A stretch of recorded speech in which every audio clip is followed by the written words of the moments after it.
Kalau kita bisa jual Pinamonti di harga 20 sampai 25, mungkin kita bisa beli Milenkovic.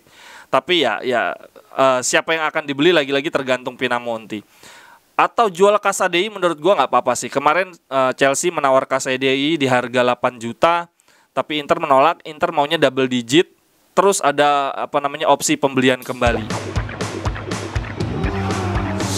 Jerewetan ceking kita, nyerewetin apa aja. Teman-teman, saat ini kalian sedang menyaksikan Jerewetin Inter. Apa kabar teman-teman semua?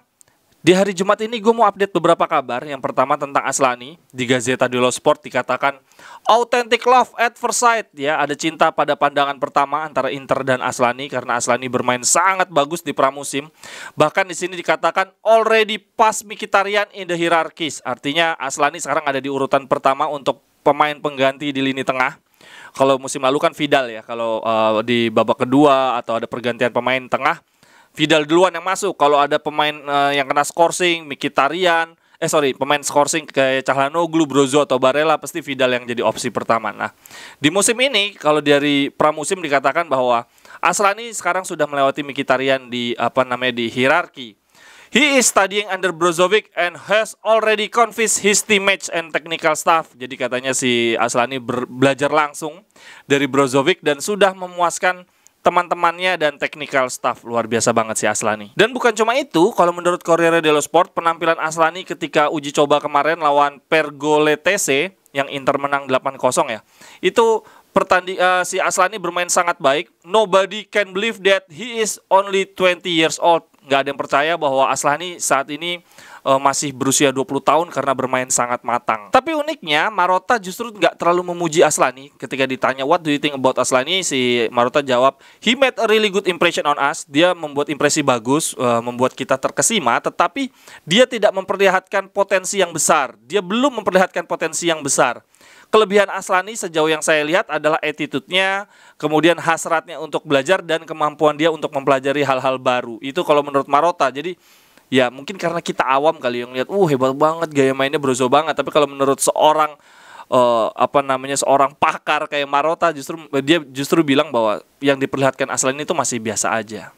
Kalau menurut teman-teman sendiri gimana nih? Setuju nggak sama Marotta bahwa ya permainan Aslani masih so-so lah, tapi sejauh ini selama attitude-nya bagus berarti dia punya potensi untuk berkembang. Dan ngomong-ngomong soal pertandingan persahabatan kemarin lawan Perlo TGC yang kita menang 8-0, itu Gagliardini nyetak 1 gol 1 assist. Gua rasa gara-gara 1 gol 1 assist ini Gagliardini langsung mendapatkan perpanjangan kontrak sampai anak cucu. Gagliardini ini agak anomali sih menurut gua. Sebelum di Inter dia main untuk Atalanta itu cuma 13 pertandingan teman-teman. Dia cuma 13 pertandingan main untuk Atalanta. Terus sebelumnya dia main untuk Vicenza, itu pun di Serie B 16 pertandingan doang. Dan sebagian besar sebagai pemain pengganti. Aneh banget, karirnya itu cepet banget nih dia. Pakai susuk kayaknya. Main untuk Vicenza di Serie B 16 pertandingan. Naik untuk Atalanta cuma 13 pertandingan. Terus kita beli 18,4 juta. Sekarang Gagliardini sampai tahun 2022 ini udah tampil untuk Inter, udah main untuk Inter 161 kali. Gila-gila. Ini emang kuat banget. Gue rasa Gagliardini ini beli saham deh. Agak nggak masuk akal. Tapi ya sejujurnya waktu awal dia datang ke Inter di eranya Pioli, dia tuh bagus banget main jadi double pivot. Bahkan ada yang bilang dia Italian balak, dan gue setuju. Tapi ketika dia akhirnya sempat cedera dan Pioli pergi dari Inter, mainnya langsung jelek banget. Gua agak menduga sebetulnya Gagliardini ini diculik oleh alien. Terus ini Gagliardini palsu nih. Karena beda banget sama Gagliardini ketika di awal di Inter. Ketika masih zamannya Pioli itu bagus banget sih emang. Oke, balik lagi ke Inter. Corriere dello Sport memberitakan bahwa Gosens walaupun lambat mulai menunjukkan kembali perkembangan. Dan ternyata permasalahan utama Gosens itu bukan dari sisi fisik tapi psychological. Dia bilang mainnya masih terlalu berhati-hati karena takut cederanya kambuh. Lalu apakah Gosens akan bermain melawan Lecce di pertandingan pertama Serie A? Itu tergantung nanti ketika lawan Villarreal di uji coba di hari Minggu dini hari nanti. Ada ya uji cobanya ya teman-teman ya. Semoga gue gak ngantuk deh, gue mau live. Lalu kita beralih ke berita transfer Skriniar. Kalau menurut Gazzetta, Paris Saint-Germain belum ada penawaran lagi. Terakhir kali penawarannya di angka 50 juta, kemudian menghilang dan belum muncul lagi sampai detik ini. Strong interest sekarang tetap ada di sisi Dumfries.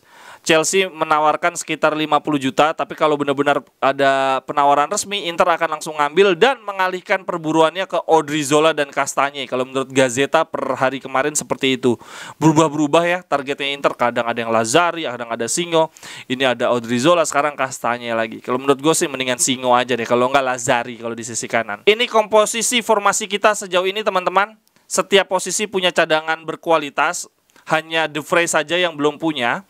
Ini berarti penggantinya Ranocchia. Kalau menurut gua tergantung hasil penjualan Pinamonti. Sejauh ini Pinamonti ditawar Sassuolo 15-20 juta.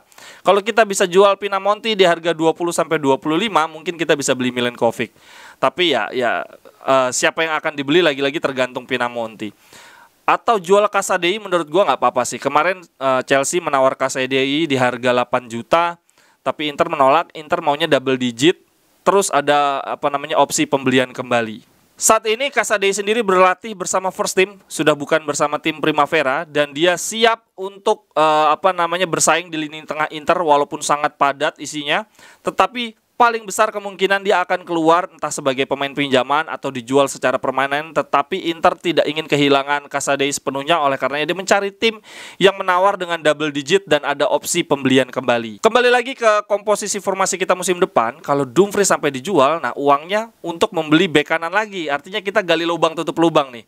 Karena kita harus cari untung, ya kalau Dumfries kejual 50 juta, berarti kita cari bek kanan yang harganya di bawah 50 juta. Mungkin sekitar 20-30 juta. Singo atau Odriozola atau Lazzari masih masuk lah. Cuma gue nggak tahu nih situasi kita nih sampai kapan kayak gini, beli gali lubang tutup lubang. Begitu juga kalau Skriniar kejual, ya udah kita cuman beli untuk penggantinya Skriniar aja. Tapi mungkin kalau Skriniar harganya 70 juta masih bisa lah beli Milenkovic 25 juta, lalu sisanya buat tambah-tambah uangnya Pinamonti untuk cari pelapisnya De Vrij yang lebih berkualitas. Tapi gue berharap enggak sih. Gue masih yakin kita bisa cari penggantinya Ranocchia dengan penjualannya Pinamonti, penjualannya Casadei, bisa lah tuh kebeli si Milenkovic. Kalau menurut teman-teman gimana? Siapa pengganti De Vrij nih? Kalau dari hasil uang penjualannya Pinamonti dan Casadei 28 juta lah kita dapat. Bisa nggak sih beli Milenkovic tuh? Terakhir tentang jersey kedua Inter. Wah, bagus juga ya ternyata teman-teman. Yang dikabarkan akan di launchingnya di bulan September, diundur karena kasus si Digital Beats-nya belum membayar pembayaran tahap pertama. Tapi ini baju keduanya ternyata udah dijual di soccer.com. Dan ngomong-ngomong tentang penjualan jersey, kemarin banyak nanya jersey beli di mana? Gue sih belinya random ya teman-teman, di Tokopedia atau Shopee. Tapi ini gue kasih rekomendasi di kolom deskripsi yang mau beli baju Inter. Belinya lewat link itu ya teman-teman, karena gue mendaftar afiliasi marketing affiliate. Jadi kalau teman-teman membelinya dari link yang ada di bawah, gue dapat komisi. Lumayan lah. Kalau ada yang mau beli food cart kayak gini, linknya juga gue taruh di bawah. Belinya langsung lewat link itu aja, sekali lagi buat tambah-tambah uang jajan gue, karena gue mendaftar afiliasi program. Jadi kalau teman-teman beli dari link yang ada di deskripsi, gue dapat komisinya. Sampai ketemu di cerewetan berikutnya. Bye-bye, thank you. Cerewetan ceking kita, nyerewetin apa aja.